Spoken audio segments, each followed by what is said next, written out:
Justice should not come because in a suburb somewhere, your morning walk is interrupted by the smell of a distant ash. Because on your way to work, your child asks you why those people were on TV last night burning down buildings, why a mama was crying for her son, and why they heard her son crying out for his mama. I think that poetry has made me so much more confident in who I am. I used to write about different things related to identity and blackness and sexuality when I was younger, and I think that without poetry, I wouldn't be as confident and as strong as I am today. Justice should not come because you're afraid for your old friend. Never spoke to him since never. He wears a badge. What if they burn him with the building? Justice should not come because of a 17-year-old girl who took her phone out, danced on fire in front of a knee, and never slept again. Justice should not come while you sleep because you can. Because you've never been up, rocking your knees to your chest because you're afraid if your child will come home or not.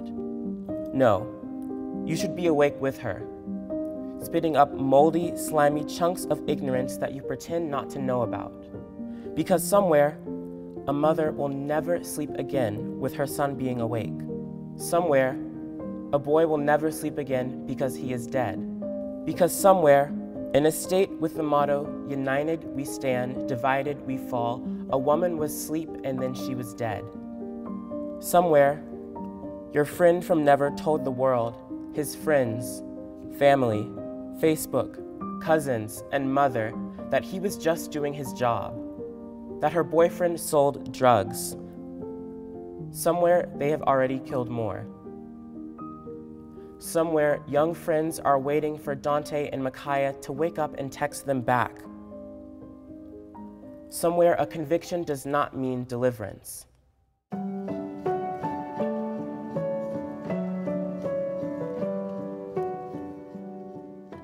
The piece that I performed, I wrote in the wake of the Derek Chauvin, George Floyd incident, and it's really about what it means to seek justice in a world where justice is optional for so many different people who don't have to face the cruelties of anti-blackness or colonialism or white supremacy.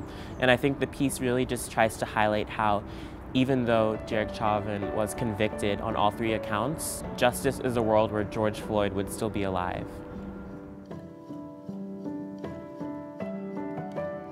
Justice should not come because the whole world is watching, though the whole world is and always will be watching. Justice should come because how hard is it to realize that somewhere, just miles away from your suburb, people are asking for one thing. Their black beating hearts, blood vessels, veins, memory units, finger and toenails to make it home. The smell of ash following behind them. Welcome home, a mother dreams of saying to her child again, I've missed you.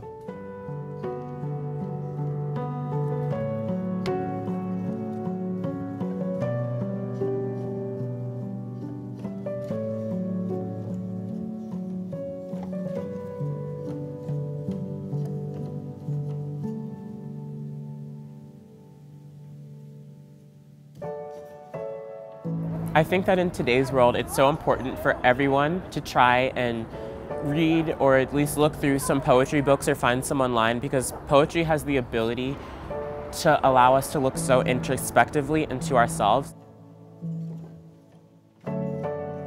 I think that looking back historically, poets and writers have always been on the forefront of great moments of change. And we can see this when we look at the Harlem Renaissance, or even historically looking back further. Poets have a unique way of being able to utilize literature and other forms of justice writing and combining those two things to create visions through their words, which can unite different types of people. And I think that that's so important living in a post-BLM world, in a world where BLM is still existing, to use those elements of literature to foster change.